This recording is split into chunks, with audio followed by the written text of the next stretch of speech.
Well, what you see on the screen here are two totally different Tomy Plarail cargo electronic locomotives.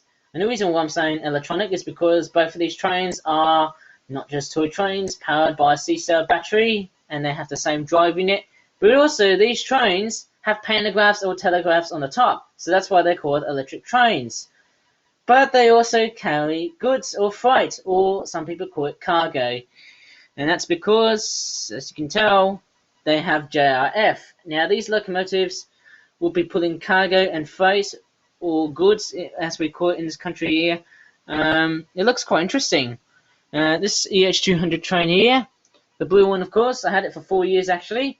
It comes with this container wagon here, which comes with two container boxes. You can actually stack these two together, which is quite interesting. And it comes in two different variations here. JRs, standing for Japanese Railways, and the other one here being JRF, being Japanese Railways Freight. It looks quite cool, isn't it? But I can tell what, guys, it looks so nice in quality.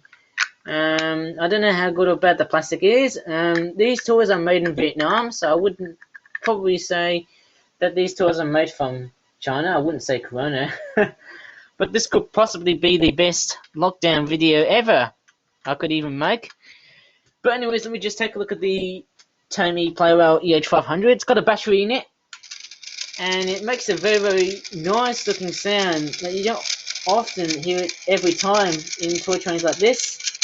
Let me just see how good or bad it runs. Let me just take this back dummy wagon here, which is actually part of the locomotive here. Let's see if it goes. Let's see if it. Oh, I don't know how much gusto it has. Oh yeah, maybe I shouldn't play with this one too roughly, because if I do, well, I think this one will have a whole bunch of better days. Like this one here. It used to have a squeak, but mind you, it's all cleared now. I actually cleared up all of the hair, carpets, and fluff and stuff. You know, pet hair, and matted up in shafts, nooks and crannies. And that's a very nice thing to do if you want to clean these trains, and if you want to go ahead and make these trains a little bit more faster and unhamper the performance as well. This is the drive unit that the EH500 has, and it's the same drive unit that the EH200 has. It looks quite cool. There's a C-cell battery there, and I think it's a Duracell. Hopefully I'm not going to get accused of getting access to ads on Duracell. There's a little weight here. I think in the Thomas & Friends range, I think there's a character called Toby, the tram engine. I think Toby had the same drive unit, I think. I'm not going to run these trains in this video because this webcam here, it doesn't really work well for jump cuts. But anyways, this is the EH500 train, EH500-10. And this one here is the back side of the other locomotive. I think that goes together with the train. JRF, and what is that figure here? It's one of the newest trains, of course. It says Eco Power. I don't think you can see that because the camera is how would you say, it's so bad. I think it says Eco Power, and there's some Japanese characters I don't know. Is that Kintaro? I think that's like a Japanese mythical character. There you go. That's what it looks like here. And yes, let me take a look at the other side here, showing you the awesome details that you don't obviously see on toys of today. There you go. It says, I think it says Eco Power. I'm not sure if you can read that, but yeah. Nevertheless, it's such a very nice train. Yeah, it's so cool. I think they go together, 1 and 2. Eh? I'm just going to move the webcam just a bit, because I just want to make the video a bit more perfect, This one here, the EH200. Let's just take a look at what we have here. I'm going to take a look at the other locomotive here, like, this part here, this back part here. I think they're called Bobos.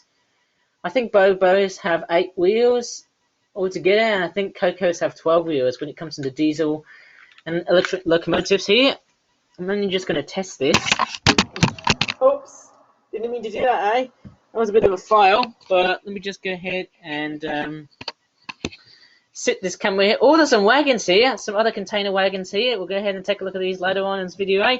But let's just see how it goes. I'll click them back together. Plastic's not too bad. And I think it's okay. You may hear it running. I might try and run it temporarily. It's okay. And I think this one here is running nicely. I think the switch can be a bit dodgy. But anyways, that's how far it can go to.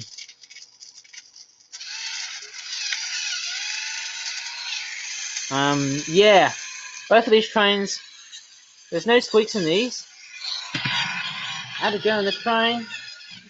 Yeah, it's been like 4 years, I'd say. It's not looking too bad, I suppose, eh? Yeah, looks so nice, isn't it? It makes a bit of a clicking sound. I don't know why. Yeah, it looks so nice. Same with this one here. I think this one's a lot more smoother than this one here. But anyways, there's some container wagons that came with this train here. There's 3 of these here, which are much newer.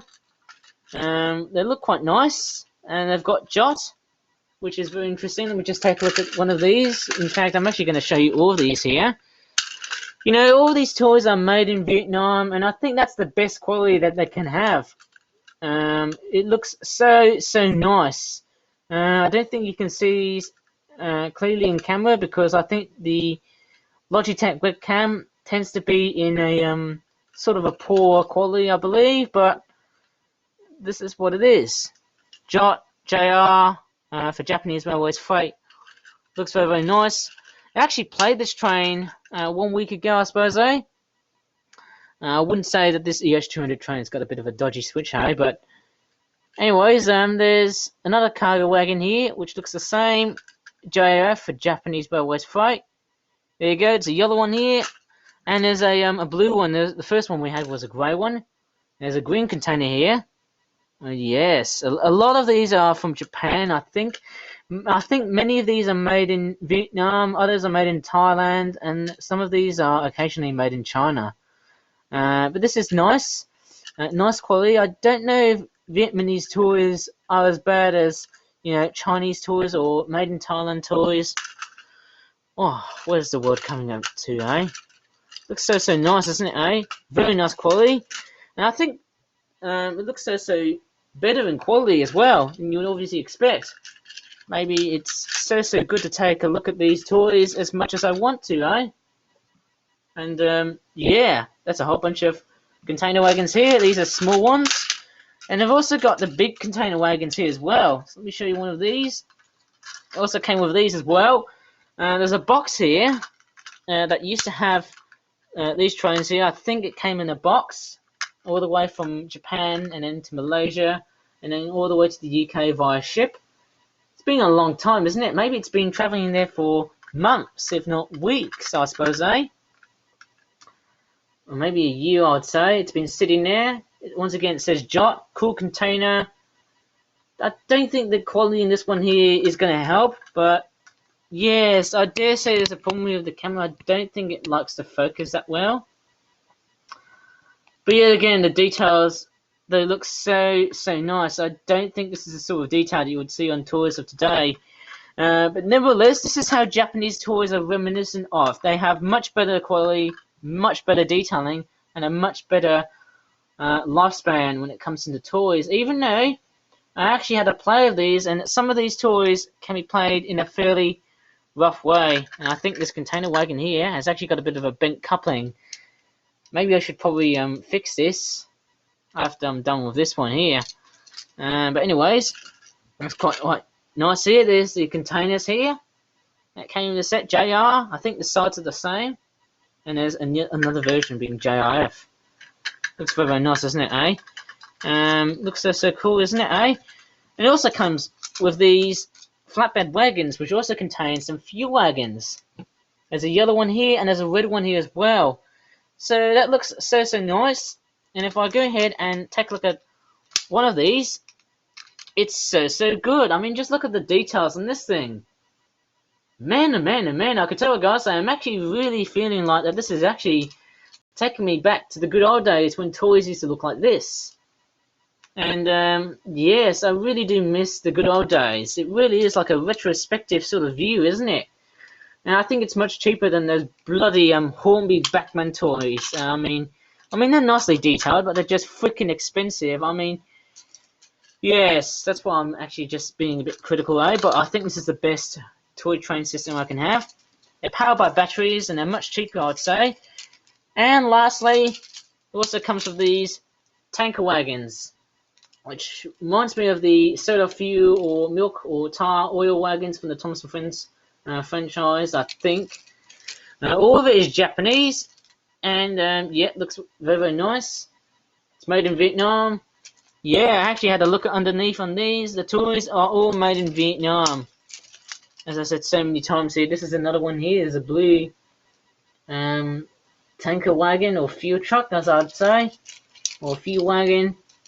Looks very nice. It's got a little J logo. Maybe it's a Japanese thing, as always, as per usual. And there's another tanker here which has got the same details as the black one, but it's grey, which is very interesting. And it also comes with different numbers as well. This one says 23,804, whereas this one here says 44,208. And this one here says 24,801. Very interesting indeed. Well, that's a lot of Japanese things that I've seen here. Maybe if you've got these toys, please let me know, because I'd love to know your thoughts about Japanese toys which look like this. And I think this is much better than the Tomy Trackmaster toys. Maybe the I don't know what I'm saying here. Maybe the Trackmaster toys that we have now. I think this is much better, that we can say that these toys should be there in the markets in the near future, I hope. Pardon me, eh? But anyways, I think that's about it in this video. There's nothing much I can do. But what I might do is I might try and fix the coupling back together on this flatbed wagon after I make this video. And I'm actually glad to make another video about toy trains again on my FlipFlap channel. I have only got 22 subscribers. Once again, I feel like I'm in self-isolation now, but how long will I be there? But anyways, please give this video a like, subscribe to my YouTube channel, and please look forward to my content if you have to basically be a lot more patient than you would obviously expect. Just kidding. Anyways, as I said earlier, just give this video a like, subscribe for more videos in the future, and be patient, because I know that my videos can take a very long time. But anyways, this is one of the most simplistic videos that you've got. As always, I might be running the EH500 locomotive with the wagons in another video. As always, thanks for watching, and bye for now.